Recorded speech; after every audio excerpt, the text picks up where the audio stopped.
कई बार science and technology, science background से कौन कौन नहीं है? अच्छा, आप नहीं हैं, बाकी लोग साइंस से हैं, ठीक है, कोई फर्क नहीं पड़ता, कोई फर्क नहीं पड़ता इससे। बिल्कुल टेंशन लेने की जरूरत नहीं है कि आप साइंस से हैं या नहीं हैं, हाँ या ना। हमारे ये जो साइंस एंड टेक्नोलॉजी की क्लास है, ये एप्लीकेशन बेस्ड क्लास होती है, हाँ या ना। इसका मतलब ये होता है कि जो हम बेसिक साइंस कभी स्कूल में पढ़े हुए हैं, हाँ या ना, उस साइंस का उपयोग करके हम वर्तमान की प्रौद्योगिकी पर लगाते हैं, टेक्नोलॉजी का यूज़ करते हैं, हाँ या ना, कि वर्तमान टेक्नोलॉजी में हम उस साइंस का उपयोग कैसे करते हैं। यस, सबसे बड़ी चीज़ याद रखिएगा कि साइंस एंड टेक्नोलॉजी का एक बहुत बड़ा वेटेज है प्रीलिम्स में एज वेल एज मेंस में, यूपीएससी में, हाँ या ना। और इसकी प्रिपरेशन के लिए कि जो मैं चीज़ें पढ़ाऊँगा, जो अभी तक चीज़ें चल रही हैं, वो तो मेरे नोट्स में, मेरे कंटेंट में इंक्लूडेड होगा, मीन्स विद करंट अफेयर्स, हाँ या ना। बट आने वाले समय में अगर कोई भी नई चीज़ें होती हैं तो उसे तो आपकी ड्यूटी बनती है कि आप उसे क्या करेंगे, अपने नोट्स में ऐड करेंगे। कभी भी नोट्स बनाएंगे आप लोग तो हमेशा ध्यान रखेंगे कि नोट्स बनाते समय यस,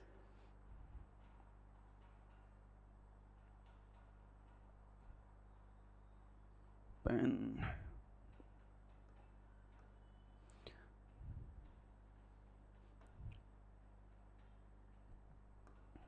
जब भी नोट्स बनाएंगे तो हमेशा इस चीज का ध्यान रखेंगे, यस,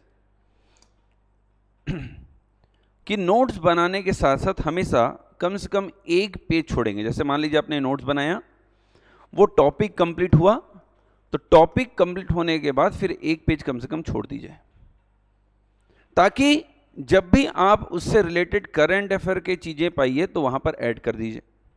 क्लियर हो पा रहा है, हाँ या ना। अब यहां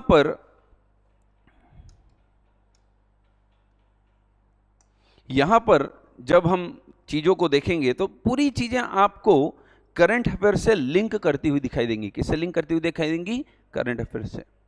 ये आपकी ड्यूटी बनती है, ये मस्ट है कि आप करंट अफेयर्स को पढ़ें, हाँ या ना। न्यूज़पेपर पढ़ें, मैगजीन्स पढ़ें, आपको आवश्यक है पढ़ना। यस, मेरी क्लासेस में मैं सभी जो नोट्स होंगे वो हिंदी इंग्लिश दोनों में होंगे, बाइलिंगुअल होगा। जो आपको पीडीएफ मिलेगा, पीडीएफ मिलते हैं, नहीं मिलते हैं तो मैं प्रोवाइड करा दूंगा, ठीक है। तो जो नोट्स होगा वो बाइलिंगुअल होगा, मीन्स हिंदी और इंग्लिश दोनों में होगा। मैं जो चीज़ें लिखूंगा वो इंग्लिश में लिखूंगा पर बोलूंगा हिंदी में, ताकि हिंदी वालों को, बच्चों को इशू ना हो, ठीक है भाई। यस एंड नो, आगे बढ़े। स्पेस साइंस एंड टेक्नोलॉजी में हम शुरुआत करेंगे स्पेस टेक्नोलॉजी के साथ। किसके साथ? Space technology. तो हेडिंग बनाइए, अंतरिक्ष प्रौद्योगिकी, स्पेस टेक्नोलॉजी। कौन सी टेक्नोलॉजी? स्पेस टेक्नोलॉजी, अंतरिक्ष प्रौद्योगिकी। अब स्पेस टेक्नोलॉजी की जब हम बात करते हैं, विज्ञान प्रौद्योगिकी की बात करते हैं, तो हमारे दिमाग में एक ही चीज आती है, दैट इज इसरो, हाँ या ना, या फिर नासा, वर्ल्ड के लेवल पर अगर हम बात करते हैं तो। बट हमें जानना है अपने देश के बारे में। किसके बारे में? अपने देश के बारे में। अगर किसी और देश के अंतरिक्ष एजेंसी ने, स्पेस एजेंसी ने कुछ बेहतर काम किया है तो डेफिनेटली हम उसके बारे में भी जानेंगे, उसको भी पढ़ेंगे। पर सबसे ज्यादा जानने की आवश्यकता हमें है तो किसके बारे में? खुद के बारे में, खुद के स्पेस एजेंसी के बारे में। और खुद के स्पेस एजेंसी के बारे में जानने के लिए सबसे पहले उसके इतिहास, उसके हिस्ट्री को देखना पड़ेगा कि उसने शुरुआत कहां से की और आज वो कहां है। अगर आप सुनते हैं कि पीएसएलवी, सुना है कभी? नहीं सुना है? आप सुनेंगे, हाँ या ना। देखिए, इसीलिए कहा जाता है करंट अफेयर पढ़ना है। अभी अभी इसरो ने कुछ सैटेलाइट लॉन्च किया, यस। अभी सारी चीजें आपको पढ़ने की आवश्यकता है, हाँ ना, क्योंकि आप यूपीएससी की प्रिपरेशन कर रहे हैं। व्यापम की या किसी पीएससी की नहीं, यूपीएससी की प्रिपरेशन कहती है कि आपको सबसे ज्यादा किसी चीज पर फोकस करना है तो that is the current affair. ऐसा इसलिए क्योंकि यूपीएससी का जो सिलेबस है और यूपीएससी की जो डिमांड है वो चाहता है कि मुझे डायनेमिक ऑफिसर्स मिलें, और डायनेमिक ऑफिसर्स वही होते हैं जो डेली बेसिस पर अपडेट होते हैं। हाँ या ना? वो अपने आप को क्या रखते हैं? अपडेट चीजों से, अपने आसपास के। यूपीएससी क्रैक करने के लिए केवल बुकीज होने की आवश्यकता नहीं होती, हमें थोड़ा सा बाहर भी निकलना होता है, बाहर भी चीजों को क्या करना होता है? देखना होता है कि हमारे आसपास क्या चल रही हैं। कि जैसे कई बार हम यूपीएससी की प्रिपरेशन करते हैं तो हमको ये लगता है कि यार मैं क्यों, कहां से हैं मैडम आप? बिलासपुर से हैं। आप कहां से हैं? जबलपुर से हैं आप, एमपी के। यस, अब जबलपुर से हैं और आप बिलासपुर से हैं। अब यूपीएससी की प्रिपरेशन में अब हमको कई बार ऐसा लगता है यार मैं तो जबलपुर से हूं, मेरे लोकल चीजें का यूपीएससी से क्या मतलब। पर जब आप इंटरव्यू जाओगे तो your 70% interview is based on your native place. आप जहां से हैं उस क्षेत्र से, उस संस्कृति से, उसके ज्योग्राफी से क्वेश्चंस भर भर के पूछे जाएंगे। यस, और ये चीजें कोई पढ़ा नहीं सकता, ये चीजें हमें खुद गेन करनी होती है कई बार। हाँ या ना? चलिए अब देखिए, भारत में आज हम स्पेस टेक्नोलॉजी की बात करते हैं तो हमें नाम दिखाई देता है किसका? इसरो का। किसका नाम दिखाई देता है? ISRO, Indian space research organisation. Basically अगर हम बात करें तो इसरो का जो फॉर्मेशन हुआ, गठन हुआ, वो हुआ 15th of August 1969 को। कब हुआ? 15th of August 1969 को हुआ। हाँ या ना? बट ऐसा नहीं है कि 1969 से पहले भारत ने स्पेस टेक्नोलॉजी पर कोई काम नहीं किया। बेसिक तौर पर भारत में स्पेस टेक्नोलॉजी की शुरुआत होती है 1962 से। कब से शुरू होती है? 1962 से। 1962 में विक्रम साराभाई, इनका नाम तो सुना होगा, the father of space technology, Sarabhai. The Vikram Sarabhai के लीडरशिप में, नेतृत्व में, किसके नेतृत्व में? विक्रम साराभाई के नेतृत्व में भारत में एक कमेटी बनती है जिसको शॉर्ट फॉर्म में कहा जाता है इनकॉस्पर।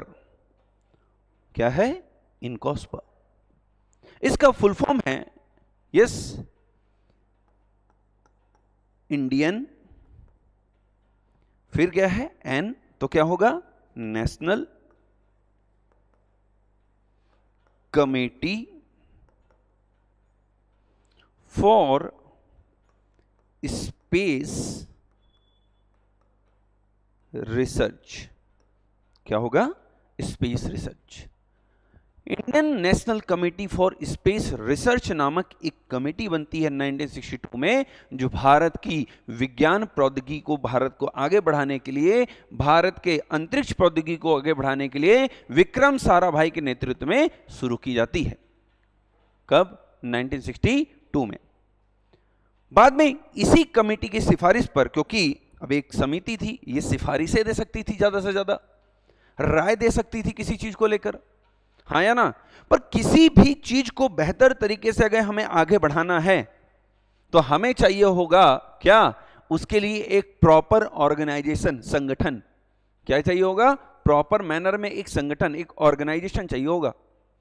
इन कॉस्पर ने समय के साथ अपनी राय व्यक्त की और इन कॉस्पर के सलाह के पश्चात रिकमेंडेशन से, किसके रिकमेंडेशन से? इन कॉस्पर के रिकमेंडेशन से, यस, 15 अगस्त 1969 को भारत में एक स्पेस एजेंसी का गठन हो जाता है जिसका नाम क्या है? इसरो है। क्या है? इसरो। हाँ या ना? मतलब 1962 से हमने अपने अंतरिक्ष प्रौद्योगिकी स्पेस टेक्नोलॉजी की शुरुआत तो कर दी, बट समय के साथ हमने उसे एक प्रॉपर ऑर्गेनाइजेशन का रूप दिया ऑन 15 अगस्त 1969, इंडियन स्पेस रिसर्च ऑर्गेनाइजेशन। आज भारत अंतरिक्ष पे अमेरिका का अगर हम बात करें नासा, जापान का देखें जाक्सा, हाँ या ना, ऐसी बड़ी बड़ी स्पेस एजेंसियों के बराबर खड़ा है। उसकी देन है कोई एजेंसी तो कौन है वो? इसरो है। कौन है? इसरो है। यस। अब इसरो जब बना, इसरो बना तो कोई भी जब ऑर्गेनाइजेशन बनती है तो हमारे देश में कोई भी ऑर्गेनाइजेशन किसी भी फील्ड से रिलेटेड हो, वो किसी न किसी मंत्रालय, मिनिस्ट्री या डिपार्टमेंट के अंदर आएगी, हाँ या ना। इसरो बनने के बाद 1972 में, कब? 1972 में, 1972 में भारत में एक एजेंसी बनाया गया, डिपार्टमेंट ऑफ स्पेस। क्या बनाया गया? Department of space, DOS. Yes. और इसरो को इस विभाग के अंतर्गत, अंतरिक्ष विभाग के अंतर्गत या डिपार्टमेंट ऑफ स्पेस के अंतर्गत रख दिया गया। मतलब आज इसरो किस डिपार्टमेंट के अंदर काम करती है? डिपार्टमेंट ऑफ स्पेस के अंतर्गत। कौन से विभाग के अंतर्गत? Department of space. इस डिपार्टमेंट ऑफ स्पेस को डायरेक्ट कंट्रोल करते हैं the prime minister of India. कौन कंट्रोल करता है? The prime minister of India. Yes. तो डिपार्टमेंट ऑफ स्पेस बनाया गया और इसरो को इसमें शामिल किया गया। मतलब इसरो एक संगठन जरूर है, पर इसे कंट्रोल कहां से किया जाता है? From the department of space से। अंतरिक्ष विभाग के तहत एक संस्था है इसरो, हाँ या ना, जिसका हेडक्वार्टर, मुख्यालय कर्नाटक के बेंगलोर में है। कहां है? बेंगलुरु में। यस। कहां है इसका हेडक्वार्टर? बेंगलुरु में। Yes and no?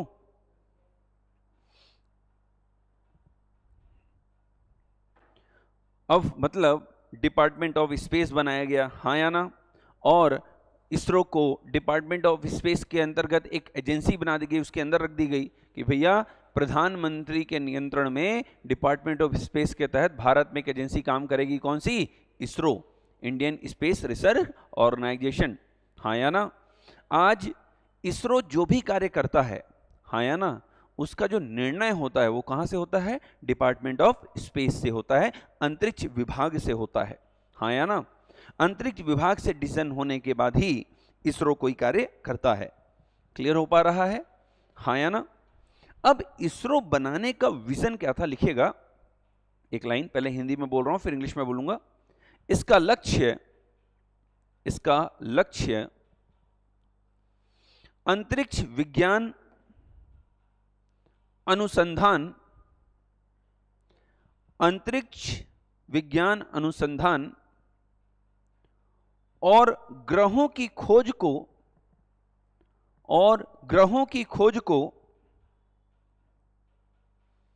आगे बढ़ाते हुए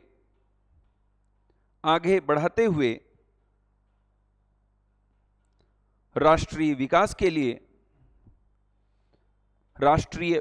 लिए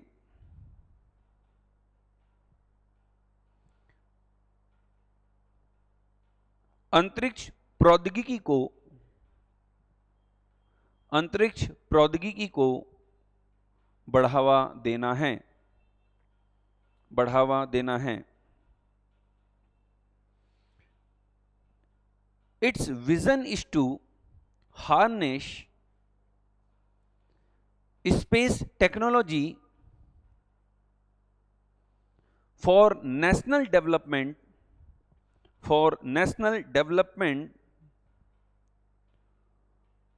while pursuing space science research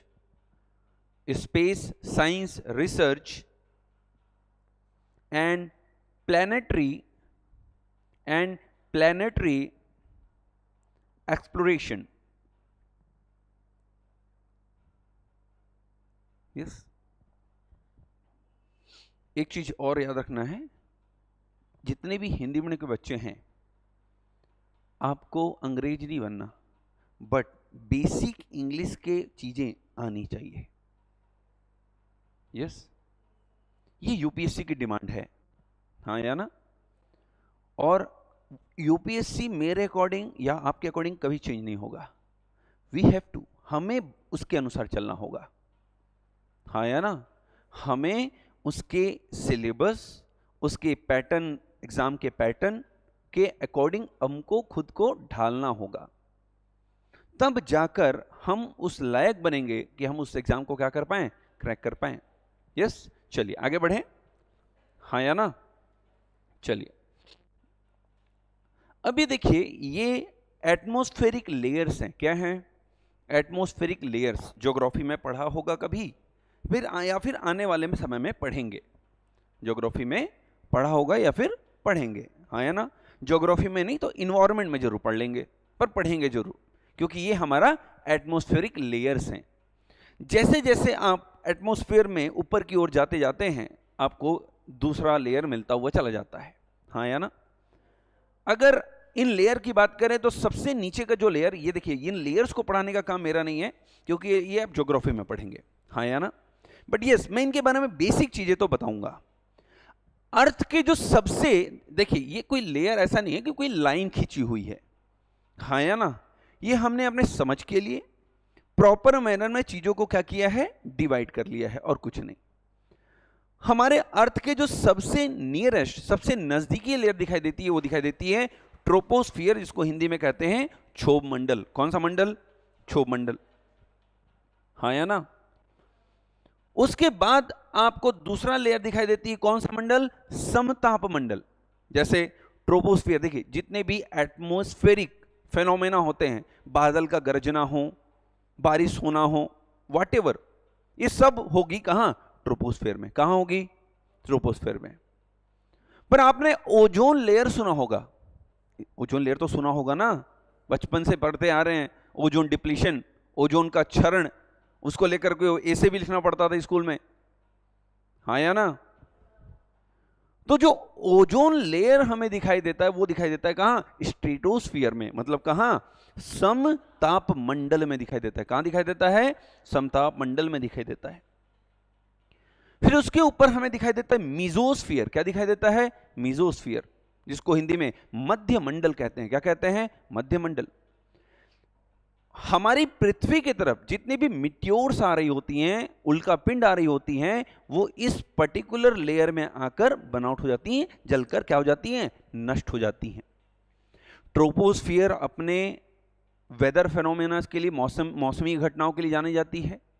समताप मंडल अपने ओजोन लेयर के लिए जानी जाती है, हाँ या ना। और मध्य मंडल, उल्कापिंड यहां जलकर नष्ट हो जाते हैं, इसलिए जानी जाती है। जबकि थर्मोस्फियर जानी जाती है northern lights and southern lights के लिए। किसके लिए जानी जाती है? Northern lights and southern lights के लिए, जिसको अरोराज भी कहा जाता है। जैसे अंतरिक्ष में कई बार आपको इस टाइप के कलर फॉर्म करते हुए दिखाई देते हैं। अंतरिक्ष में क्या दिखाई देगा? मतलब आसमान को आप देखेंगे तो बिल्कुल कलरफुल दिखाई देगी। क्या दिखाई देगी? कलरफुल, हाँ या ना। इसको अरोरा कहते हैं। क्या कहते हैं? अरोराज। सन से आने वाले जितने भी रेडिएशंस हैं, किरणें हैं, है ना, अल्फा और पार्टिकल्स हैं, है ना। तो सन से आने वाले जो पार्टिकल्स हैं, उन पार्टिकल्स के वजह से हमारे अर्थ के एटमॉस्फेयर में ये अरोराज बनती हैं। ये आप ज्योग्राफी में पढ़ेंगे, हाँ या ना। फिर सबसे ऊपर हमें दिखाई देता है कौन सा? एक्सोस्फीयर, जिसको हिंदी में कहते हैं बहिर्मंडल। कौन सा मंडल कहते हैं? बहिर्मंडल कहते हैं, हाँ या ना। अब जैसे जैसे, अब इस फिर इमेज को देखिए, जैसे जैसे आप अर्थ में एक लेयर से दूसरे लेयर, दूसरे से तीसरे, तीसरे से चौथे लेयर की तरफ जाते जाते हैं, अब ऑलमोस्ट जब आप 100 किलोमीटर पर पहुंचते हैं, कितने किलोमीटर पर पहुंचते हैं? 100 किलोमीटर पर। ये दिख रहा है, हाँ या ना। देखिए ट्रोपोस्फियर 0 से 20, 20 से 50, 50 से 85, ये एवरेज हाइट होता है ना। ऐसा नहीं कि जो यहां पे लिखा है वही सही है। यस, जैसे एग्जांपल के लिए ट्रोपोस्फेयर की जो एवरेज हाइट है वो 0 से करीब करीब 12 है, हाँ है ना, फिर 12 से 50 स्ट्रेटोस्फियर है, इस तरीके से हाइट्स बटी हुई हैं सबकी, हाँ या ना। अगर मैं अर्थ से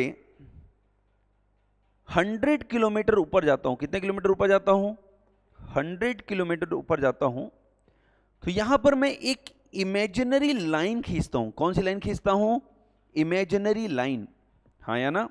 ये देखिए, ये है अर्थ, हाँ या ना, और अर्थ के ऊपर मैं कितने किलोमीटर पर गया, 100 किलोमीटर पर गया, हाँ या ना।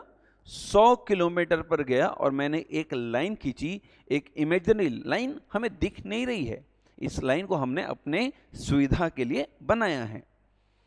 अब ये अर्थ है और पृथ्वी से 100 किलोमीटर की हाइट पर, कितने किलोमीटर की हाइट पर, 100 किलोमीटर की हाइट पर हमने एक लाइन खींची। क्या खींची, एक लाइन खींची। अब इस लाइन को खींचने का वजह क्या है उसको समझना बहुत जरूरी है। इस लाइन को हम कहते हैं कैरमन लाइन या कैरमन रेखा, हाँ है ना। कैरमन रेखा या कैरमन लाइन हमने 100 किलोमीटर की हाइट पर खींचा। ऐसा क्यों, हमें क्यों जरूरत पड़ी कि हमें 100 किलोमीटर पर एक लाइन खींचनी है, हाँ या ना। इसको खींचने के पीछे का पर्पस है आउटर स्पेस को, बाह्य अंतरिक्ष को इनर स्पेस से अलग कर देना। किसको किससे अलग कर देना, बाह्य अंतरिक्ष को इनर स्पेस से अलग कर देना। ऐसा इसलिए क्योंकि अगर मान लेते हैं कि ये अर्थ में ये वाला पार्ट है हमारा इंडिया, क्या है भाई, इंडिया, और यहां से 100 किलोमीटर मान लेते हैं कि भाई ये जो मैं जिस पर खड़ा हूं, हाँ या ना, ये मान लीजिए ये इंडिया का क्षेत्र है, एरिया है, हाँ या ना, किसका एरिया है, इंडिया का। और इस छत को ले लीजिए कि ये 100 किलोमीटर पर है, कितने किलोमीटर पर है, 100 किलोमीटर पर है। ये मतलब ये जो छत है ये कौन सी लाइन है, कैरमन लाइन है। कौन सी लाइन है, कैरमन लाइन है। मतलब अगर इस 100 किलोमीटर तक, हाँ है ना, ये इंडिया का भाग है, ये आ रहा है समझ में, ये इंडिया का लाइन है। अब ये इंडिया का क्षेत्र है मान लीजिए ये, और यहां से लेकर 100 किलोमीटर, हाँ या ना, ये इंडिया का क्षेत्र हो गया। अब इस 100 किलोमीटर तक अगर इस स्पेस में किसी की भी एयरक्राफ्ट, किसी की भी मिसाइल कुछ भी आती है तो हम उसे रोक सकते हैं, क्योंकि ये हमारी पॉलिटिकल बाउंड्री है। ये क्या है, हमारी बाउंड्री है, हमारी इनर बाउंड्री है। हम यहां पर किसी को भी आने से क्या कर सकते हैं, रोक सकते हैं, पर कौन से लेवल तक, केवल 100 किलोमीटर तक। पर अगर 100 किलोमीटर के ऊपर कोई है तो हम उसको नहीं रोकेंगे, क्योंकि 100 किलोमीटर के ऊपर कौन सा स्पेस चालू हो जाता है, आउटर स्पेस, बाह्य अंतरिक्ष। और बाह्य अंतरिक्ष सभी के लिए मुक्त है, फ्री है, उस पर कोई अपना दावा नहीं कर सकता। यस भाई, सिंपल सी बात है, मेरी घर बनी हुई है और मेरे घर का एक बाउंड्री है, मैं अपने घर के बाउंड्री तक दावा कर सकता हूं कि मेरी घर के बाउंड्री, तुम यहां घुसोगे नहीं, तुम यहां गाड़ी नहीं खड़ा करोगे। पर घर के बाहर जो रोड गई हुई है वो पब्लिक की है, उस पर मैं अपना दावा नहीं ठोक सकता, वो सबके लिए मुक्त है, उस पर कोई भी जा सकता है, कोई भी आ सकता है, हाँ या ना। पर मेरे घर के बाउंड्री में जो जिसको मैं चाहूंगा वही इंटर करेगा, हाँ या ना। मतलब अगर 100 किलोमीटर की हाइट पर मान लीजिए पाकिस्तान की एक एयरक्राफ्ट आ रही है तो हम उसको रोकने की क्षमता रखते हैं। हम उनको बोलेंगे भाई उतर जाओ या रुक जाओ, नहीं तो उड़ा देंगे। क्यों, क्योंकि वो कौन से किलोमीटर पर है, 100 किलोमीटर तक है। पर अगर वही 100 किलोमीटर के ऊपर हो, कितने किलोमीटर के ऊपर हो, 100 किलोमीटर के ऊपर हो, तो हम उसे नहीं रोक सकते, क्योंकि 100 किलोमीटर के ऊपर क्या चालू हो जाती है, अंतरिक्ष, आउटर स्पेस, और वो सबके लिए क्या होता है, फ्री होता है। पहला एक लाइन लिखिएगा,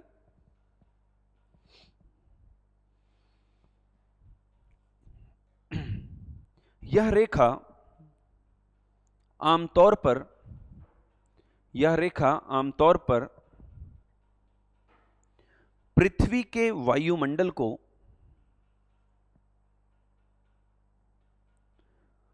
बाह्य, पृथ्वी के वायुमंडल और बाह्य अंतरिक्ष के बीच, पृथ्वी के वायुमंडल एवं बाह्य अंतरिक्ष के बीच सीमा रेखा को प्रदर्शित करती है।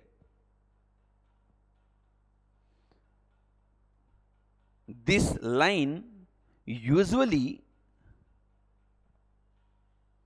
represents the boundary line between the Earth's atmosphere and outer space.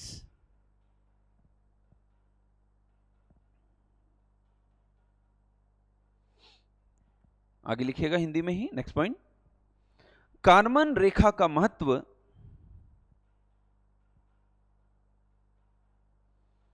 किसी देश के वायु क्षेत्र में राजनैतिक सीमा का निर्धारण है। राजनीतिक सीमा का निर्धारण है। इस रेखा के ऊपर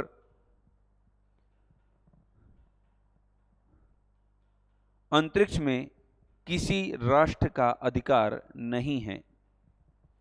इस रेखा के ऊपर अंतरिक्ष में किसी राष्ट्र का अधिकार नहीं है। The significance of Kármán line is to determine the political boundary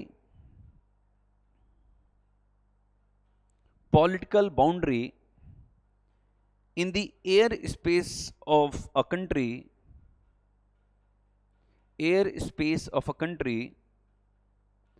and no nation has the right to space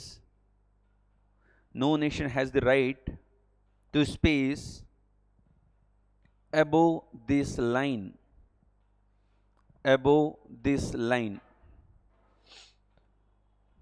मतलब अगर ये इंडिया है और 200 किलोमीटर के जस्ट, इंडिया के जस्ट ऊपर 200 किलोमीटर की हाइट पर अगर चाइना अपना कोई सैटेलाइट प्लेस कर देता है, कोई उपग्रह प्लेस कर देता है, तो हम उसको नहीं रोक सकते।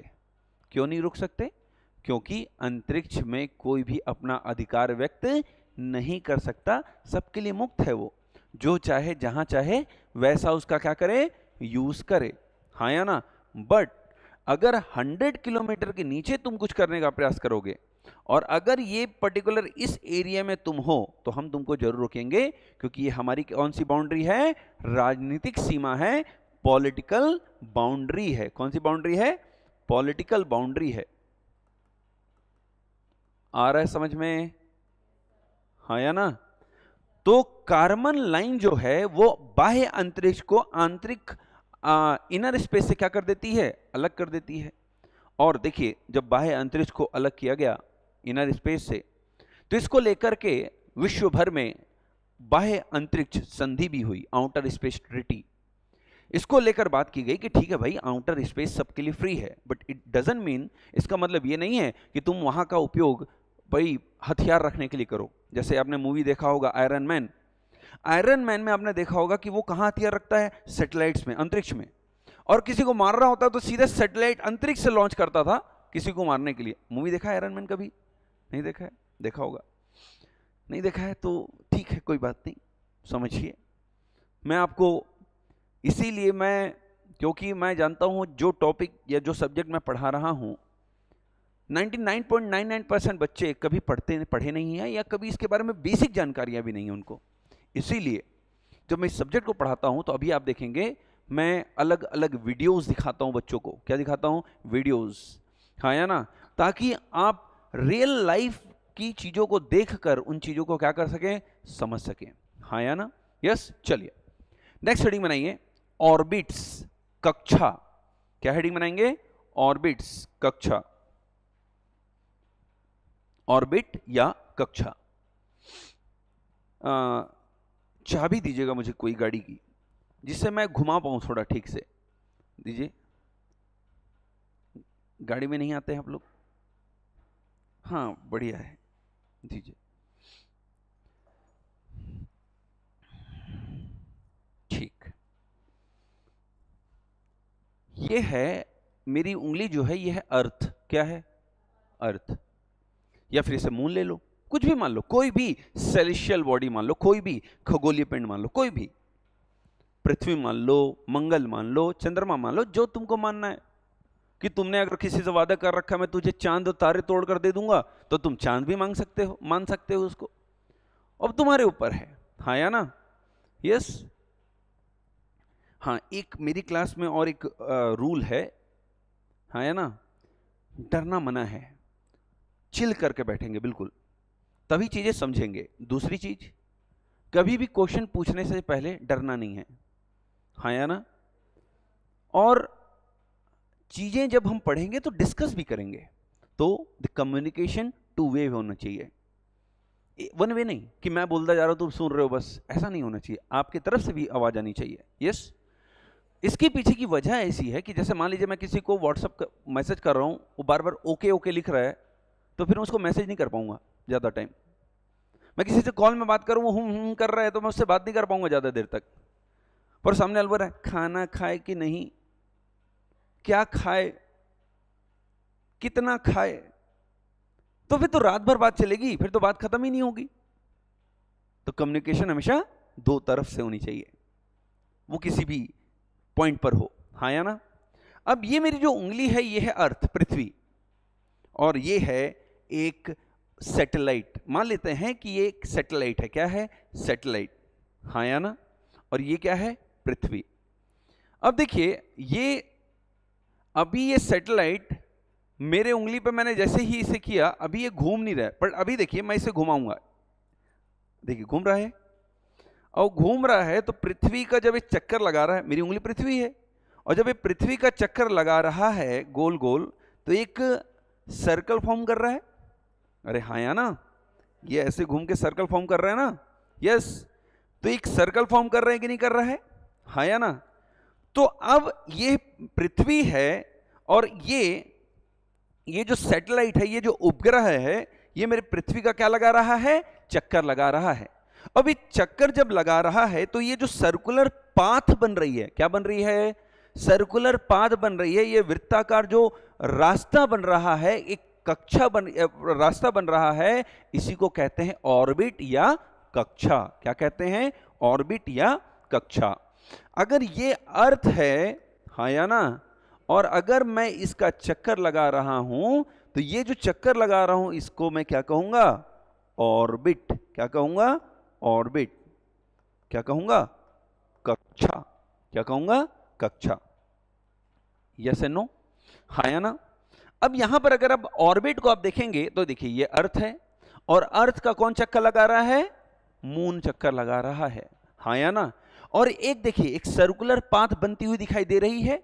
तो ये मून किसका चक्कर लगा रहा है? दुनिया में कोई ना कोई किसी का चक्कर लगा रहा है, हाँ या ना? यस।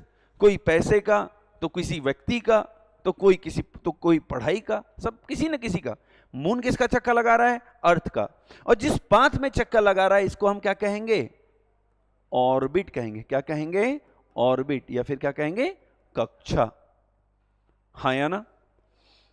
अब देखिए, मून अर्थ का चक्कर लगा रहा है, हाँ या ना?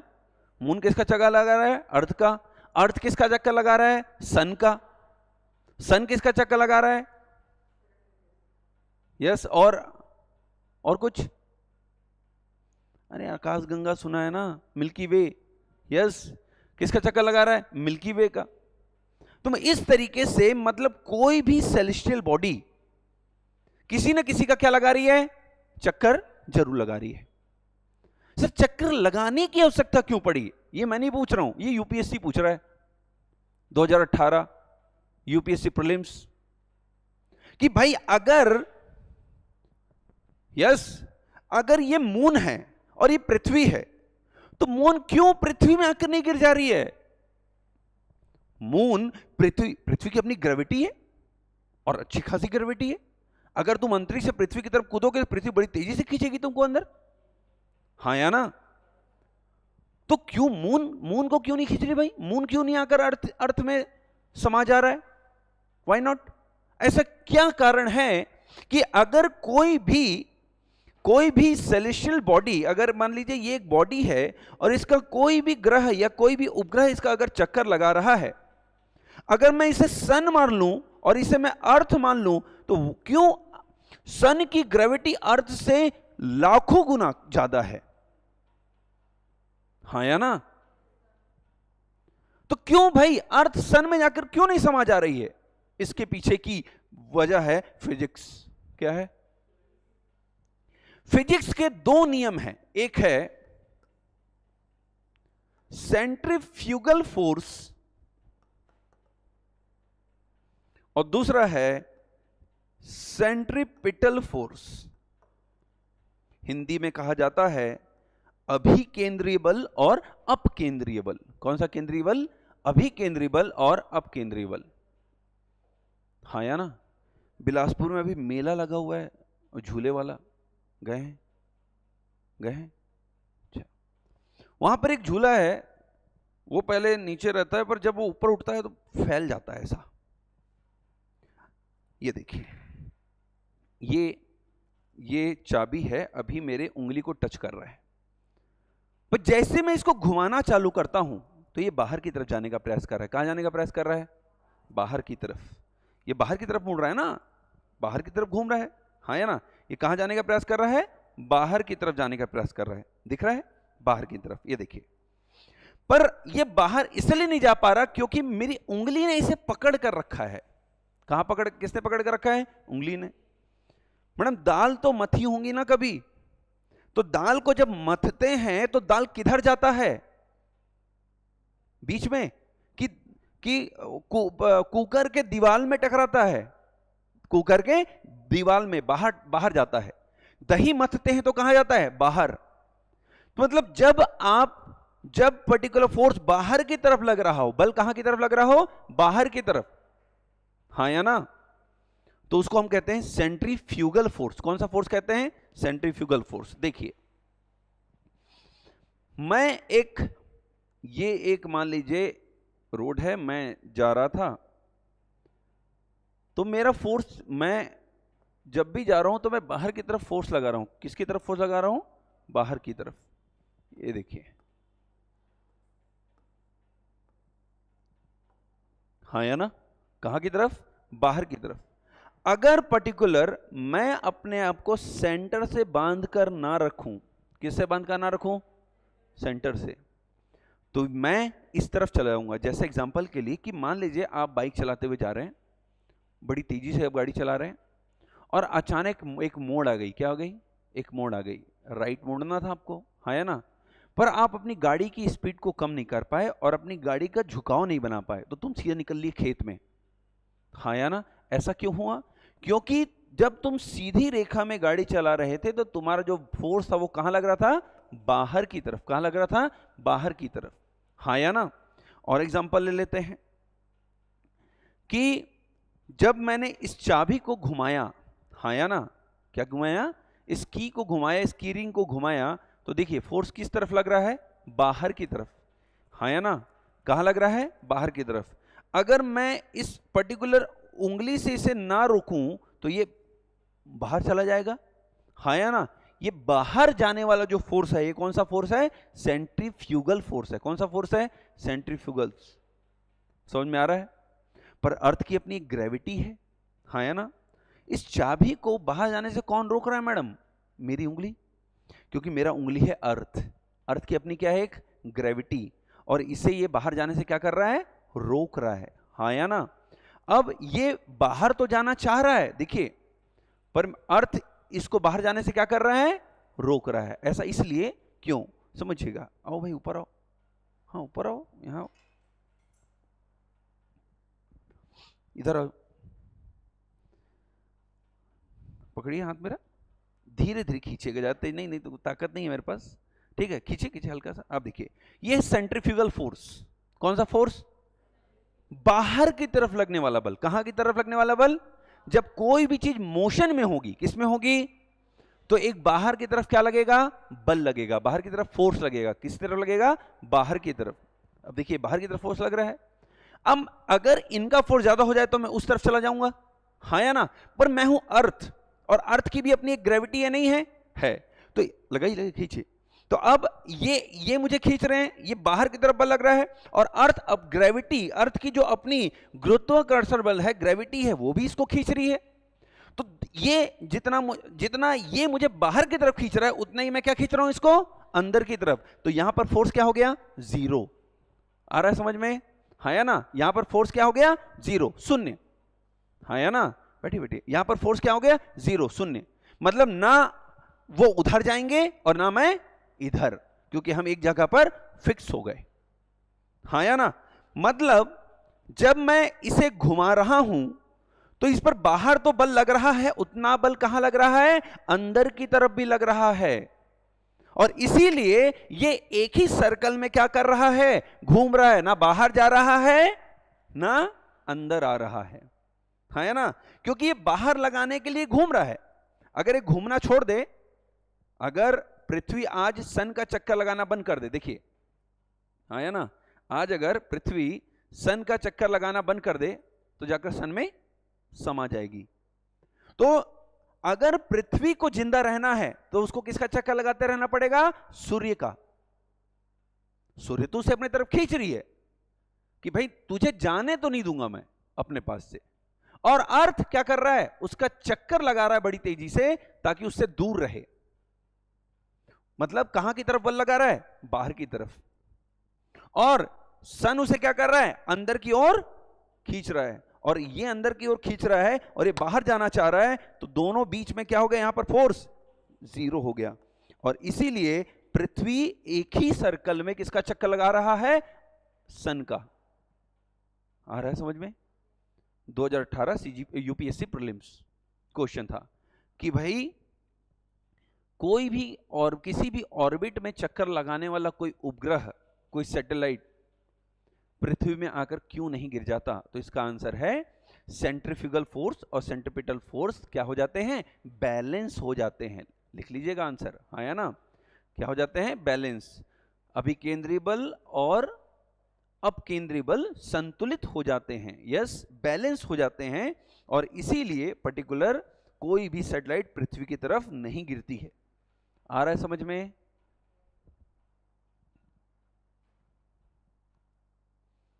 ये पनी टीचर्स के लिए, किसके लिए होता है? अच्छा,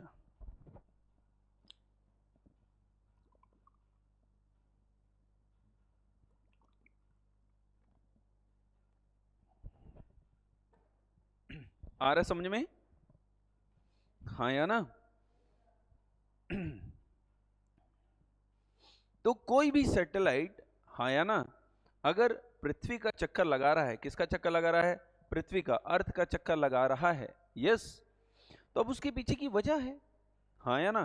क्योंकि चक्कर लगाना उसकी आवश्यकता इसलिए है क्योंकि उसे फोर्स बाहर की तरफ क्रिएट करनी है, कौन सी, सेंट्रीफ्यूगल, हाँ या ना। क्योंकि अगर वो बाहर की तरफ फोर्स नहीं क्रिएट करेगा तो अंदर की तरफ लगने वाला बल उसे अंदर खींच लेगा। इसीलिए मून किसका चक्कर लगा रहा है, अर्थ का। अर्थ किसका लगा रहा है, सन का। कोई ना कोई किसी ना किसी का चक्कर लगा रहे हैं, हाँ या ना।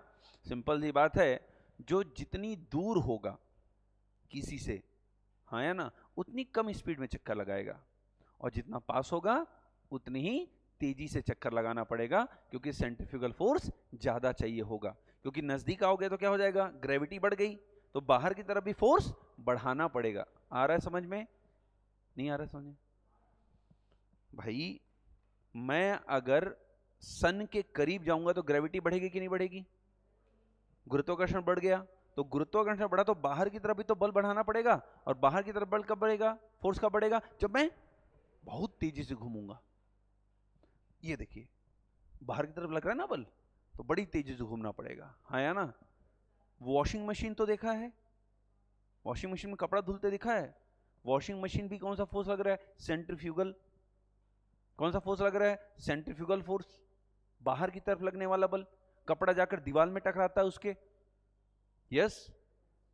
कार में घूमे तो होंगे, कार में आप बैठकर घूम रहे हैं, अचानक अगर आप लेफ्ट मोड़ देते हैं कहां मोड़ देते हैं? लेफ्ट। आप सीधी जा रहे थे, आप सीधा जा रहे थे, हाँ या ना? देखिए आप सीधा जा रहे हैं, पर अचानक आपने लेफ्ट मोड़ दिया।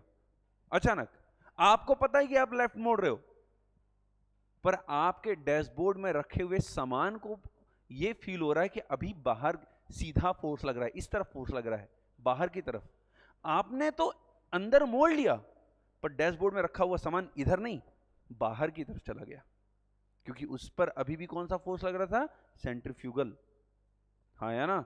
इसलिए अब कार में बैठते हैं तो अचानक अगर कोई कार वाला लेफ्ट मोड़ देता है तो बगल सीट वाला, हाँ या ना, उसकी तरफ नहीं, दूसरी तरफ फेंकाता है। Yes and no? आ रहा है समझ में? चलिए नेक्स्ट।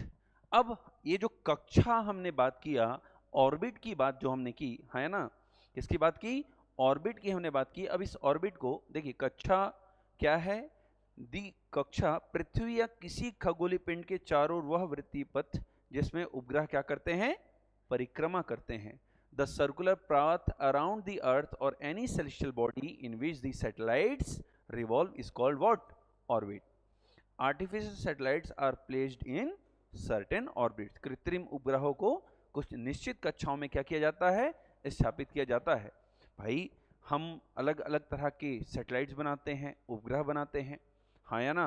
इन उपग्रहों का उपयोग हम अलग अलग ऑर्बिट में रखकर करते हैं, और इसके पीछे की वजह है कि ये वहाँ क्यों है, वो वहाँ क्यों है, हाँ या ना? जैसे अभी आप बहुत सारे ऑर्बिट पढ़ेंगे, near earth orbit, lower earth orbit, medium earth orbit, higher earth orbit, polar orbit, geostationary orbit, geosynchronous orbit, sun synchronous orbit, ऐसे अनेक प्रकार के कक्षा पढ़ेंगे आप। क्या पढ़ेंगे? कक्षा, ऑर्बिट।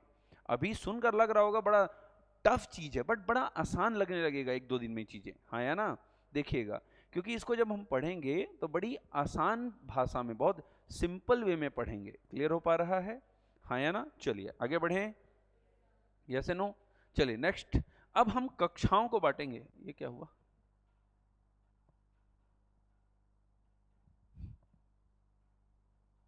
ये क्या हुआ भाई? ऐसा ही होता रहेगा का?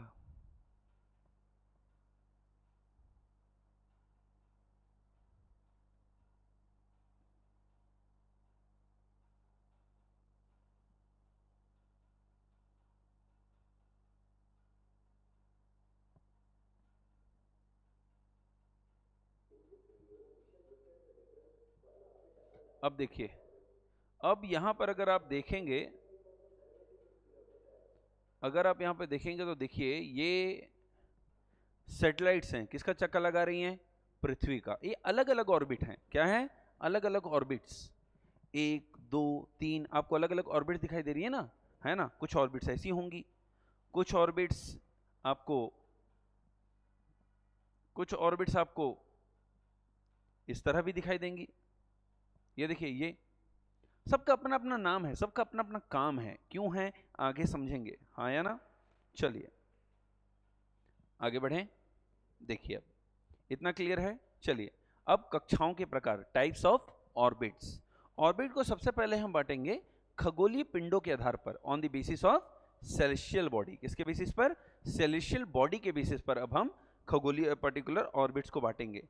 जो सेलेस्टियल बॉडी होगा उसका अपना एक ऑर्बिट होगा, है ना? और उसका अपना ऑर्बिट का क्या होगा? नाम होगा। अच्छा यहीं तक है, इसके बाद फिर से नया पेज इस पे लेना पड़ेगा। ये तो बड़ा टेंशन वाला काम है।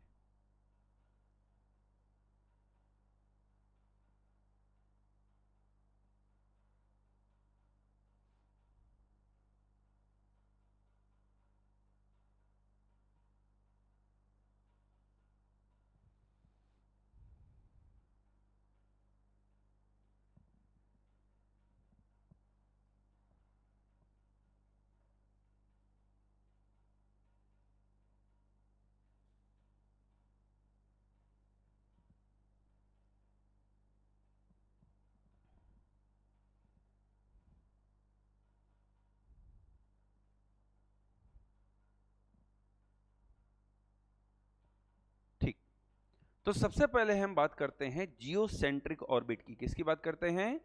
जियोसेंट्रिक ऑर्बिट, भू केंद्रित कक्षा। पृथ्वी की कक्षा को क्या कहा जाता है? जियोसेंट्रिक ऑर्बिट या फिर भू केंद्रित कक्षा। क्या कहा जाता है? Geocentric orbit. किसकी कक्षा को? पृथ्वी की।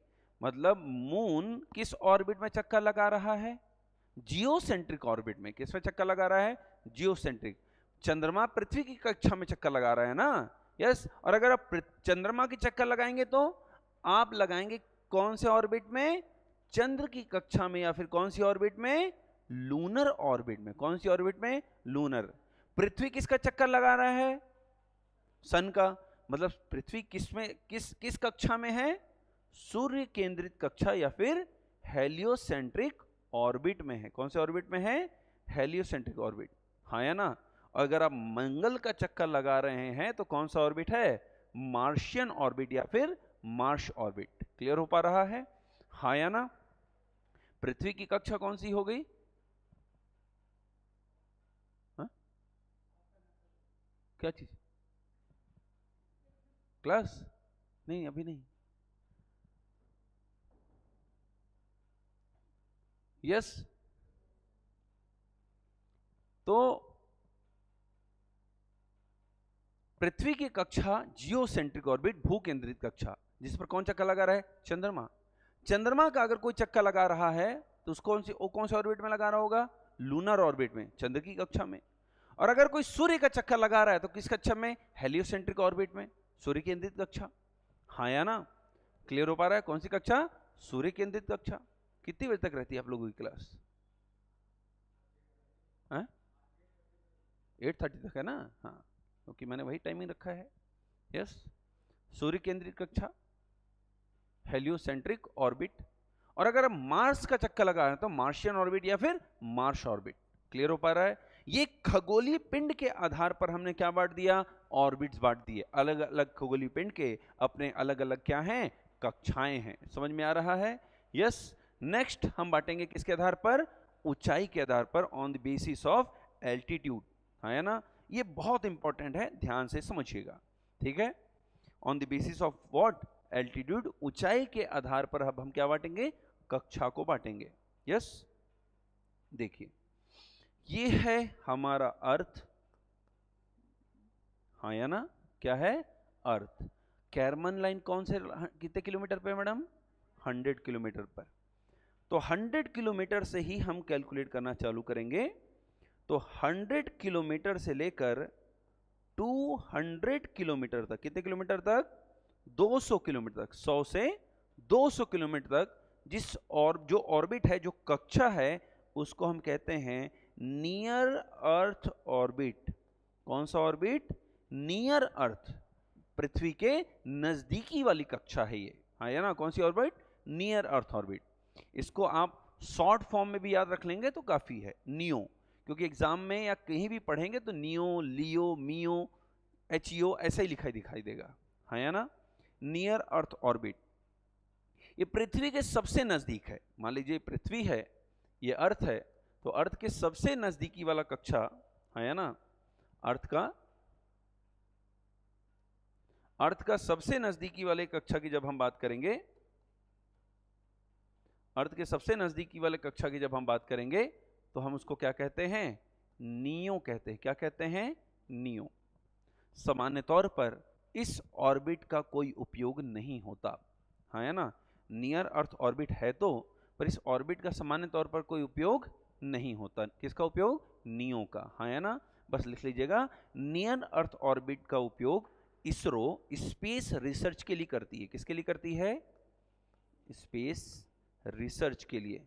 कोई सैटेलाइट वगैरह यहां नहीं रखे जाते, ये केवल अंतरिक्ष अनुसंधान के लिए प्रयोग किया जाता है। अगर कोई प्रोटोटाइप वगैरह की टेस्टिंग करनी हो, क्या किसकी टेस्टिंग करनी हो? प्रोटोटाइप की। मतलब कोई, आप मान लीजिए आप कोई गाड़ी बनाते हैं तो सीधा गाड़ी नहीं बना देते ना, पहले उसका क्या बनाते हैं? मॉडल। क्या बनाते हैं? मॉडल। और उसको क्या करते हैं? टेस्टिंग। क्या करते हैं? टेस्टिंग। वैसे ही इसरो भी जब कोई नई लॉन्च व्हीकल, नई गाड़ी बनाता है तो उसकी टेस्टिंग करता है। तो टेस्टिंग वेस्टिंग वाला जो फेज है वो कहां पर चलती है? नियो तक में चलती है, नियर अर्थ ऑर्बिट में बेसिक तौर पर। हाँ या ना? अब 100 से 200 किलोमीटर तक क्या है? Near earth orbit. अब इसका उपयोग क्यों नहीं किया जाता मेनली? यहां पर सैटेलाइट रखने ना रखने के पीछे की वजह यह है क्योंकि ये पृथ्वी के बहुत करीब है, पृथ्वी के बहुत नजदीक है। मतलब क्या बढ़ जाएगा यहां पर? Gravitational pull, centripetal force. हाँ या ना? हाँ या ना? क्या बढ़ जाएगा? ग्रेविटेशनल पुल, ग्रेविटेशनल फोर्स बढ़ जाएगा, अंदर की तरफ लगने वाला फोर्स बढ़ जाएगा क्योंकि बहुत नजदीक है पृथ्वी के। और उतना ही ज्यादा हमें फोर्स कहां लगाना पड़ेगा? बाहर। हाँ या ना? और बाहर ज्यादा फोर्स लगाने के लिए क्या करना पड़ेगा? बहुत तेजी से चीजों को घुमाना पड़ेगा। और भाई उतनी तेजी से हम चीजों को घुमा नहीं सकते। हाँ या ना? और इसीलिए सामान्य तौर पर नियर अर्थ ऑर्बिट में हम कोई सैटेलाइट नहीं रखते। बट इसके बाद एक ऑर्बिट आता है जिसका नाम है लोअर अर्थ ऑर्बिट। क्या कहा जाता है इसे? Lower earth orbit. हाँ या ना? ये करीब करीब है 200 से लेकर 2000 किलोमीटर तक। कितने से कितना? 200 से 2000 किलोमीटर तक कौन सा ऑर्बिट है? लोअर अर्थ ऑर्बिट है। कौन सा ऑर्बिट है? Lower earth orbit. आपने अभी ऑपरेशन सिंदूर के बाद बहुत सारी इमेजेस देखी, फोटोज, कि भारत ने यहां उड़ा दिया, वहां उड़ा दिया, ये उड़ा दिया, वो उड़ा दिया। देखिए पहले पाकिस्तान में एयरबेस ऐसा दिखता था, वैसा दिख रहा है। हाँ या ना? ये सारी चीजें आप देखते हैं ना? तो ये सारी फोटोज जो आप देख रहे थे वो है ना, वो मोदी जी DSLR कैमरा ले जाकर नहीं खींचे हैं, उसे अंतरिक्ष से सैटेलाइट से खींचा गया है। किससे खींचा गया है? सैटेलाइट से। हाँ या ना? और वो सैटेलाइट रखे जाते हैं लोअर अर्थ ऑर्बिट में। कहाँ रखे जाते हैं? लोअर अर्थ ऑर्बिट में। इन सैटेलाइट्स को कहा जाता है, लिखिएगा, रिमोट सेंसिंग। इंग्लिश वाले केवल इंग्लिश में लिखेंगे और हिंदी वाले दोनों में लिखेंगे सैटेलाइट। हिंदी में कहा जाता है सुदूर संवेदी उपग्रह। क्या कहा जाता है? सुदूर संवेदी उपग्रह, रिमोट सेंसिंग सैटेलाइट्स। या फिर इन्हीं को कहा जाता है, एक और नाम है अर्थ ऑब्जर्वेशन सैटेलाइट। कौन सा? Earth observation satellite. हिंदी में पृथ्वी अवलोकन उपग्रह। कौन सा उपग्रह? पृथ्वी अवलोकन उपग्रह। तो लोअर अर्थ ऑर्बिट में किस प्रकार के सैटेलाइट रखे जाते हैं? Remote sensing satellites. या फिर कौन से सैटेलाइट्स?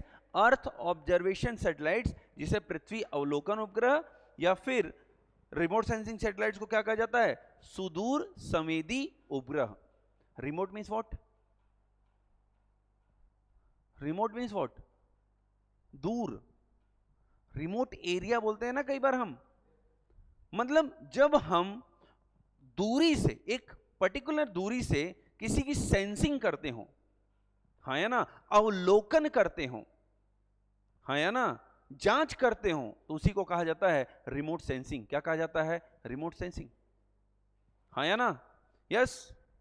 अर्थ ऑब्जर्वेशन, मोबाइल नहीं चलाना है, अर्थ ऑब्जर्वेशन या रिमोट सेंसिंग सैटेलाइट। है ना? मोबाइल साइलेंट रखेंगे, मेरे क्लास के बाद ही यूज करेंगे, ठीक है भाई? अर्थ ऑब्जर्वेशन सैटेलाइट या फिर रिमोट सेंसिंग सैटेलाइट। इस एग्जाम के लिए सबसे जरूरी है भाई आपकी डिसिप्लिन, खुद पर कंट्रोल। क्योंकि अगर इस 2 से 3 घंटे की क्लास में हम अपने आप को इस मोबाइल से दूर नहीं रख पा रहे तो घर में कैसे करेंगे? हाँ या ना? इन तकनीकी चीजों का उपयोग तभी होना चाहिए जब क्या हो? आवश्यकता है, जब हमें वहां कुछ देखना है। नहीं तो आज की तारीख में हमारी ये जो आदत लगती जा रही है ना, बार बार व्हाट्सएप ओपन करना, इंस्टाग्राम ओपन करना, ये बड़ा खतरनाक है हमारे लिए। यस, ये हमारे पढ़ाई में सबसे नुकसानदेह होगी, सबसे नुकसानदेह। यस, चलिए, लोअर अर्थ ऑर्बिट, हाँ या ना? अर्थ ऑब्जर्वेशन सैटेलाइट और रिमोट सेंसिंग सैटेलाइट। मैं जब कोई केस पर काम कर रहा होता हूं अपने हाईकोर्ट को लेकर, हाईकोर्ट में, तो मैं कभी भी उसे मोबाइल से सर्च नहीं करता, क्योंकि मोबाइल कई बार डिस्ट्रैक्ट करता है। व्हाट्सएप मैसेज है, देख लूं क्या? मैं हमेशा उसे या तो लैपटॉप या तो अपने कंप्यूटर से सर्च करूंगा। हाँ या ना? यस, अगर मैं कोर्ट में बैठा हूं तो फिर मैं अपने आईपैड से या अपने टैब से उसको सर्च कर लूंगा, हाँ या ना? बट मैं प्रयास करता हूं कि मोबाइल से दूरी बने रहे। यस, चलिए lower earth orbit. Lower earth orbit का यूज हम लोग कौन सा, किस प्रकार के उपग्रह को रखते हैं, सैटेलाइट को रखते हैं? रिमोट सेंसिंग सैटेलाइट्स या फिर अर्थ ऑब्जर्वेशन सैटेलाइट्स। क्या काम होता है इसका? सिंपल सी बात याद रखिए, बस अभी फोटो खींचती है अर्थ की। क्या खींचती है? फोटो। इमेजिंग करती है। क्या करती है? इमेजिंग। जैसे एग्जांपल के लिए, कहीं रोड बनी कि नहीं बनी, नहर बनी कि नहीं बनी। जैसे पहले भारत छत्तीसगढ़ के सदर्न रीजन में, बस्तर वगैरह क्षेत्र में, रोड, नालियां, नहर, ये सब कागज पर बनती थी। कहां बनती थी? कागज पर। क्यों? क्योंकि कोई देखने वाला नहीं होता था कि सच में बन रही है या नहीं बन रही है। बट अब क्या आ गया? सैटेलाइट। अब कहीं रोड बनी या नहीं बनी, नहर बना कि नहीं बना, इसकी कौन सी इमेजिंग की जाती है? सैटेलाइट से इमेजिंग की जाती है। हाँ या ना? कि वो जो चीजें बनाना था वो बना या नहीं। आ रहा है समझ में? अगर हम कई बार फॉरेस्ट सर्वे पढ़ते हैं, इन्वायरमेंट में क्या पढ़ते हैं? Forest survey. कहां कितना पेड़ बढ़ा, कितना पेड़ पौधा घटा। हाँ या ना? भाई गिनने थोड़ी जाता हूं मैं जंगल में, 1 2 3 4 एक तो पेड़ को गिन रहा हूं, ऐसे नहीं गिना जाता। ये जो फॉरेस्ट सर्वे आता है, जिसमें तुम देखते हो कि छत्तीसगढ़ में जंगलों की संख्या कम हो गई, या फिर यहां परसेंटेज बढ़ गया, यहां कम हो गया, तो इसकी जो गणना हो रही है, इसका जो कैलकुलेशन हो रही है, through the satellite, through the remote sensing satellite या फिर अर्थ ऑब्जर्वेशन सैटेलाइट्स। यस, कई बार आप देखते हैं अभी ठंड में न्यूज में आने लगता है कि हरियाणा और पंजाब में लोग अपने खेतों में पराली जला रहे हैं, और जिससे दिल्ली में पॉल्यूशन बढ़ रहा है वगैरह वगैरह, और न्यूज चैनल्स में उसकी इमेजेस दिखाई जाती हैं। ये इमेजेस किससे ली गई हैं? रिमोट सेंसिंग सैटेलाइट से या फिर अर्थ ऑब्जर्वेशन सैटेलाइट से। हाँ या ना? लोअर अर्थ ऑर्बिट के ऊपर जो ऑर्बिट आता है, उस ऑर्बिट को कहते हैं मीडियम अर्थ ऑर्बिट। कौन सा orbit? Medium earth orbit. MEO short form में क्या कहा जाता है? MEO. MEO, medium earth orbit. हाँ या ना? मियो। मीडियम अर्थ ऑर्बिट की हाइट है 2000 से 20,000 किलोमीटर तक। कितने से कितना? 2000 से 20,000। याद रखिएगा, भारत मीडियम अर्थ ऑर्बिट का यूज नहीं करता। वेरी वेरी इंपॉर्टेंट लाइन है, ठीक है? बट हां, कौन करता है? बहुत सारे देश करते हैं। तो एक एग्जांपल लिख लीजिए, अमेरिका का GPS system, global positioning system, यही है। भाई कहीं जाते हो तो बोलते हैं ना, लोकेशन भेज दे, लोकेशन। मैप के थ्रू इधर उधर जाते हो ना, that is GPS. What? GPS, global navigation satellite system या जीपीएस सिस्टम। हाँ या ना? तो ये सिस्टम कहां रखा गया है? मीडियम अर्थ ऑर्बिट में रखा गया है। But ISRO medium earth orbit का यूज नहीं करता। क्लियर हो पा रहा है? तो नियो का यूज नहीं करते बेसिक तौर पर, केवल स्पेस रिसर्च के लिए उपयोग होता है। लोअर अर्थ ऑर्बिट का उपयोग हम किस लिए करते हैं? अर्थ ऑब्जर्वेशन सैटेलाइट्स को रखने के लिए या फिर रिमोट सेंसिंग सैटेलाइट्स को रखने के लिए। और फिर सबसे ऊपर आता है HEO, हायर अर्थ ऑर्बिट या high earth orbit. HEO, higher earth orbit, जो कितने से कितने के बीच नहीं है, ये फिक्स है। 36,000 किलोमीटर पर। कितने किलोमीटर पर? 36,000 किलोमीटर पर फिक्स है ये हाइट। एक ऐसा ऑर्बिट, जैसे मेरी अगर वीडियोस यूट्यूब में आ रही है या फिर हम इंटरनेट का उपयोग कर पा रहे हैं, फोन में बात कर पा रहे हैं, आपकी मम्मी सीरियल देख पा रही है टीवी में, हाँ या ना? 24/7। यस, मन लगा के, कि जब मन कर रहा मम्मी सीरियल देख के रो ले रही हैं, just because of higher earth orbit. क्योंकि यहां पर रखे जाते हैं, लिख लीजिए कैसे, किस प्रकार के सैटेलाइट्स। तो पहला, संचार उपग्रह, कम्युनिकेशन सैटेलाइट्स। कैसे सैटेलाइट्स? कम्युनिकेशन, संचार। जितने भी संचार हो रहे हैं, वो मोबाइल संचार हो, वो टेलीविजन हो, व्हाटएवर, इसके लिए जो उपग्रह रखे जाते हैं वो कहां रखे जाते हैं? हाई अर्थ ऑर्बिट पे। तो हाई अर्थ ऑर्बिट में सबसे पहला कौन सा सैटेलाइट हो गया?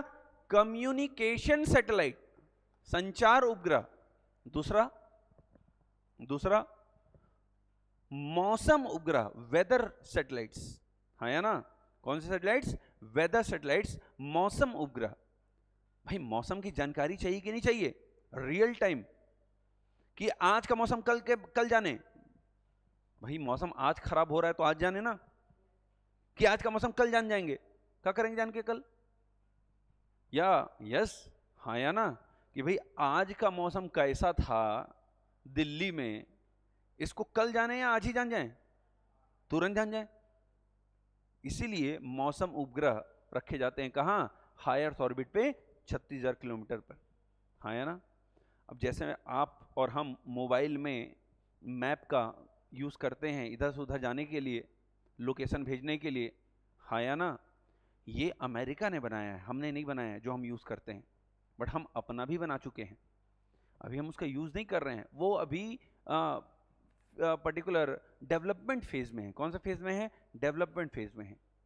तो हमने भी अपना बनाया है जिसका नाम है, लिख लीजिएगा यहीं पर, हमने उसे भी 36,000 किलोमीटर पर रखा है, उसका नाम है IRNSS, ब्रैकेट में लिख लीजिएगा नाविक। बस लिख कर छोड़ दीजिए, मैं समझाऊंगा IRNSS क्या है, अलग से पढ़ाऊंगा। IRNSS को अलग से पढ़ाऊंगा, हाँ या ना? फुल फॉर्म में Indian regional navigation satellite system, हाँ या ना? क्या है? Indian regional navigation satellite system, है ना? और इसका एक और नाम क्या है? नाविक है। मोदी जी ने रखा है, मोदी जी नामकरण में तेज है ना? तो मोदी जी ने इसका नाम क्या रखा है? नाविक रखा है। क्लियर हो पा रहा है? यस।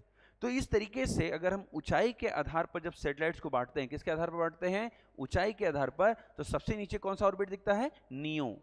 फिर कौन सा दिखता है? लियो। फिर कौन सा दिखाई देता है? मियो। फिर कौन सा दिखाई देता है? HEO, हाँ या ना? अब देखिए, अब वजह है।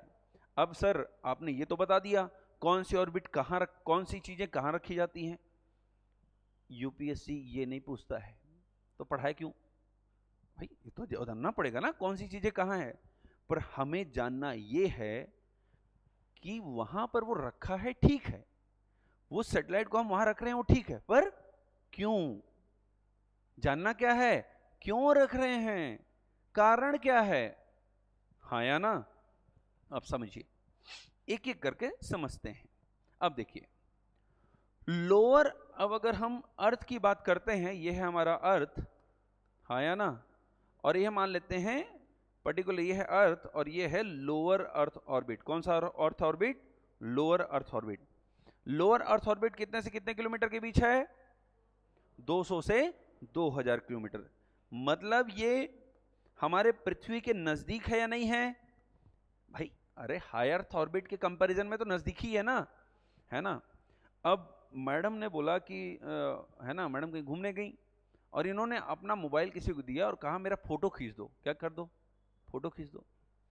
और सामने वाले ने फोटो ऐसे लिया जिसमें मैडम इतनी सी दिख रही हैं और पूरा सीन अच्छा आया, पर मैडम अच्छी से दिख ही नहीं रही हैं। जब उन्होंने फोटो देखा तो बोला ये क्या है, इसमें तो मैं दिख ही नहीं रही हूं, पता नहीं चल रहा कि मैं यहां खड़ी हूं, हाँ या ना? तो उन्होंने, आपने फिर उनसे कहा यार फोटो थोड़ा पास से लो, क्लोजअप लो, मैं दिखूं तो फोटो पास से लेंगे तो ज्यादा अच्छी आएगी या दूर से? पास से। इसलिए जब अर्थ की फोटो खींचनी हो तो हम सैटेलाइट कहां रखेंगे? लोअर अर्थ ऑर्बिट में रखेंगे, ताकि हम वहां से अच्छी इमेजिंग, अच्छी फोटोज खींच सकें। किसकी? अर्थ की। और इसीलिए लोअर अर्थ ऑर्बिट में हम बड़ी क्या रखते हैं? रिमोट सेंसिंग सैटेलाइट्स रखते हैं, या फिर क्या रखते हैं? अर्थ ऑब्जर्वेशन सैटेलाइट्स को रखते हैं, क्योंकि ये पृथ्वी के क्या है? नजदीक है। किसके नजदीक है? पृथ्वी के। आ रहा है समझ में? अब पृथ्वी के नजदीक है तो इसको सेंट्रीफ्यूगल फोर्स ज्यादा चाहिए होगा कि नहीं चाहिए होगा? हाँ या ना? भाई पृथ्वी के नजदीक है तो सेंट्रीफ्यूगल फोर्स ज्यादा चाहिए होगा कि नहीं चाहिए होगा? चाहिए होगा। इसीलिए ये यहां पर रखी गई सैटेलाइट करीब करीब 8 किलोमीटर पर सेकंड की रफ्तार से भागती है। कितने किलोमीटर की रफ्तार से घूम रही है पृथ्वी का, कितने चक्कर लगा रही है? 8 किलोमीटर पर सेकंड की रफ्तार से। समझ में आ रहा है? सोचिए 1 सेकंड में 1 किलोमीटर, 8 किलोमीटर, हाँ या ना? यस, ये इसकी गति है अंतरिक्ष में। पर सर वहां इतनी गति क्यों पार पा रहा है? क्योंकि वहां पर कोई ऑब्स्टेकल्स नहीं है, वहां पर एयर नहीं है, तो आसानी से वहां क्या कर पा रही है? रोटेट हो पा रही है, घूम पा रही है, हाँ या ना? यस। तो रिमोट सेंसिंग सैटेलाइट्स या फिर अर्थ ऑब्जर्वेशन सैटेलाइट्स हम रखते हैं लो अर्थ ऑर्बिट में। क्यों? क्योंकि यह पृथ्वी के नजदीक है, हाँ या ना? मीडियम अर्थ ऑर्बिट का इसरो उपयोग नहीं करता। किसका करता है? हायर अर्थ ऑर्बिट का। किसका करता है? और हायर अर्थ ऑर्बिट कितने किलोमीटर पर है? 36,000 किलोमीटर पर है। सर यही क्यों? और 36,000 किलोमीटर पर ही क्यों? समझिएगा, मैं हूं अर्थ, यस, और ये है सैटेलाइट। क्या है? 36,000 किलोमीटर पर। कितने हजार किलोमीटर पर? ठीक है, ये है अर्थ और ये है 36,000 किलोमीटर पर एक सैटेलाइट। क्या है? सैटेलाइट है कितने हजार किलोमीटर पर? 36,000 किलोमीटर पर। अब 36,000 किलोमीटर पर ही क्यों? अब देखिए, क्योंकि ये सैटेलाइट पृथ्वी से बहुत दूर है, हाँ या ना? तो इसकी गति भी कम हो जाएगी। तो करीब करीब 3 किलोमीटर पर सेकंड की रफ्तार से चलेगी। कितने किलोमीटर की रफ्तार से चलेगी? ये पृथ्वी का चक्कर लगाएगी, पर कौन से कितने रफ्तार से? करीब करीब 3 किलोमीटर पर सेकंड की रफ्तार से, हाँ या ना? अब इससे फायदा क्या होने वाला है? अब देखिए, ये है सैटेलाइट, ये है पृथ्वी। पृथ्वी घूम रही है कि नहीं घूम रही है? अपने अक्ष पे घूम रही है ना, हाँ या ना? यस, पृथ्वी चक्कर लगा रही है अपने एक्सिस पर, अपने अक्ष पे। यस, सैटेलाइट भी पृथ्वी का चक्कर लगाएगा कि नहीं लगाएगा? लगाएगा। अब देखिए, ये है सैटेलाइट और ये है पृथ्वी। पृथ्वी भी घूम रही है, सैटेलाइट भी घूम रहा है, पर दोनों समान गति से घूमेंगे। क्या घूमेंगे? ये है सैटेलाइट, जिस गति से सैटेलाइट घूम रहा है उसी गति से अर्थ भी घूम रही है, तो दोनों हमेशा एक दूसरे के सामने ही होंगे। मतलब अगर मैंने मान लेते हैं कि ये अर्थ है और ये है इंडिया, क्या है? और जस्ट यहां पर मान लेते हैं कि भाई सॉरी ये अर्थ है, और मान लेते हैं ये है इंडिया, और जस्ट इसके सामने मैंने एक सैटेलाइट रख दिया, ये जस्ट सामने, है या ना? ये सैटेलाइट उपग्रह घूम रहा है कि नहीं घूम रहा है? घूम रहा है। पृथ्वी घूम रहा है कि नहीं घूम रहा है? दोनों क्या घूम रहे हैं? सेम स्पीड से, सेम वेलोसिटी से गति कर रहे हैं। दोनों की गति क्या है? सेम है। मतलब अगर दोनों सेम गति से घूम रहे हैं, कई बार ट्रेन में जब हम चढ़ते हैं, दो ट्रेन अगर समान गति से चलने लगती है तो कैसा लगता है बगल वाला ट्रेन? दोनों ट्रेन आपस में क्या लगती हैं? रुकी हुई। कैसी लगती हैं? रुकी हुई। कि ट्रेन क्या है? रुका हुआ है, हाँ या ना? क्योंकि जब ये सैटेलाइट, देखिए ये सैटेलाइट मैंने यहां प्लेस किया, ये है इंडिया, ये है सैटेलाइट, हाँ या ना? ये भी घूम रहा है, मैं भी घूम रहा हूं, पर दोनों क्या घूम रहे हैं? सेम गति से, हाँ या ना? सेम गति से। मतलब अगर मैं यहां से खड़े होकर इस सैटेलाइट को देखूंगा तो इस सैटेलाइट कैसे दिखाई देगी? एक ही जगह पर स्टेशनरी, रुकी हुई, घूमती हुई दिखाई नहीं देगी। क्यों? क्योंकि वो एक पॉइंट पे ही है। यहां पर ये भी घूम रहा है, मैं भी घूम रहा हूं, पर दोनों एक साथ। पर अब देखिए, ये हिल नहीं रहा है ना, ये तो वहीं पर है। क्यों? क्योंकि दोनों की गति, ये है पृथ्वी और ये है सैटेलाइट, दोनों घूम रहे हैं, पर दोनों एक साथ ऐसा ही घूम रहे हैं जैसे एक साथ बंध गए हों। मतलब मैं यहां से देखूंगा इस सैटेलाइट को तो कैसा दिखाई देगा? रुका हुआ, स्टेशनरी। मतलब ये सैटेलाइट अगर मैंने यहां पर प्लेस कर दी तो अर्थ घूमेगा भी, तो इस सैटेलाइट हमेशा उस पॉइंट के साथ घूमेगा। मतलब 24 घंटे ये सैटेलाइट मेरे सामने ही होगा। आ रहा है समझ में? अब अगर 24 घंटे मेरे सामने होगा, और संचार मुझे कैसे करना है? 24 घंटे। टीवी मुझे कैसे देखना है? 24 घंटे। इंटरनेट मुझे कैसे चलाना है? 24 घंटे। और इसीलिए संचार उपग्रह, मौसम उपग्रह या फिर मैपिंग IRNSS, इसको कहां रखा जाता है? हायर अर्थ ऑर्बिट में 36,000 किलोमीटर पर। इसको और डीपली जाऊंगा मैं कल, जब मैं और कक्षाओं में आऊंगा, polar orbit, geostationary orbit, geosynchronous orbit, जब मैं इन ऑर्बिट्स में आऊंगा तो ये और ज्यादा क्लियर हो पाएंगी। क्यों? और फिर उससे रिलेटेड कुछ क्वेश्चंस भी सॉल्व करेंगे। क्लियर हो पा रहा है? यस। चलिए, तो आज के लिए इतना ही, इसके आगे करेंगे हम लोग कल। हाँ देखिए, जो भी सैटेलाइट्स इंसान बनाएगा वो आर्टिफिशियल हो गया, कृत्रिम, हाँ या ना। और जो सैटेलाइट हमने नहीं बनाया, मून भी एक उपग्रह है, सैटेलाइट ही है, बट उसको हमने नहीं बनाया, वो प्राकृतिक है, नेचुरल है। तो हम जो सैटेलाइट्स की बात कर रहे हैं, जिसे हम लो अर्थ ऑर्बिट में रख रहे हैं या हायर ऑर्बिट में रख रहे हैं, ये सब कैसे हैं? मानव के द्वारा निर्मित है। किसके द्वारा निर्मित है? मानव। मतलब क्या कहते हैं इसे? सैटेलाइट्स या फिर आर्टिफिशियल सैटेलाइट्स। क्लियर हो पा रहा है? हाँ या ना। चलिए, नहीं नहीं, हाँ वही चीजें हैं, पर हर सैटेलाइट की दूरी, देखिए मून तो हमसे 3 लाख किलोमीटर दूर है, तो अब मून जो है वो 3 लाख किलोमीटर दूर पर इसलिए है क्योंकि उसकी अपनी एक ग्रेविटी है, हमारी एक ग्रेविटी है, उसका सेंट्रिफ्यूगल फोर्स है, हमारा सेंट्रिपिटल फोर्स है। इन सभी फोर्स को इक्वल करने के लिए उसको हमसे कितनी दूर रहना है? उतनी दूर रहनी आवश्यक है, इसलिए वो वहां पर है। समझ में आ रहा है? और क्लियर होगा। अभी तो एक ही क्लास हुई है 1.5 घंटे की, कम से कम बेसिक समझ बनाने के लिए मुझे 3 से 4 घंटे चाहिए आपकी, हाँ या ना। मुझे 3 घंटे से 4 घंटे आप मेरे क्लास को दीजिए, आपको बिल्कुल जो डाउट्स हैं, जो मन में जो चीजें चल रही होंगी अभी, वो सब खत्म हो जाएगा। क्लियर हो पा रहा है? बस 4 घंटे का समय, मतलब कल और परसों तुम लोगों को समझ में आ जाएगा कि क्या चीज है स्पेस। समझ में आ रहा है? इतनी वीडियोस दिखाऊंगा, इतने सैटेलाइट दिखाऊंगा, इतने लॉन्च व्हीकल्स दिखाऊंगा, चंद्रमा दिखाऊंगा, मंगल दिखाऊंगा, सब दिखाऊंगा। रुक तो जाओ, हाँ या ना। अभी एक आध क्लास, ठीक है? चलिए मिलते हैं फिर।